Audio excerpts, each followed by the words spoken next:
राजीनामा देण्यासारखं घडलं काय? मी काय कोणाचा विनयभंग केलेला आहे?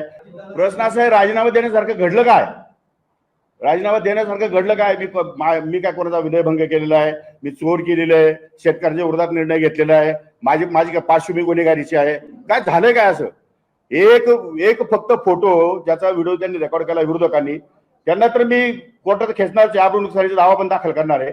आणि त्यांनी जी माझी बदनामी केली आहे महाराष्ट्रामध्ये, एक मीडियावाल्यांनी काही एक टाकलं की त्या खाली लगेच प्रतिक्रिया यायला लागतात.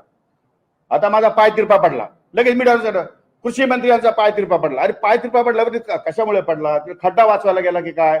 बरं, खड्डा वाचवायला गेलो सांगितलं तर तुम्ही लगेच दांडू घेऊन बाहेर.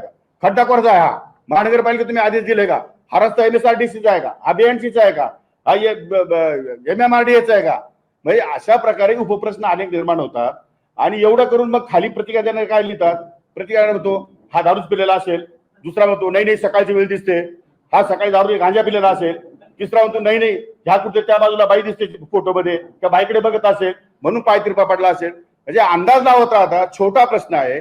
पाय तिरपा पडला तर त्याच्यामध्ये का पाय तिरपा पडला? खड्ड्यामुळे आमचा पाय तिरपा पडला. खड्डा भरण्याचे आदेश देण्यात आले. दोनच विषय.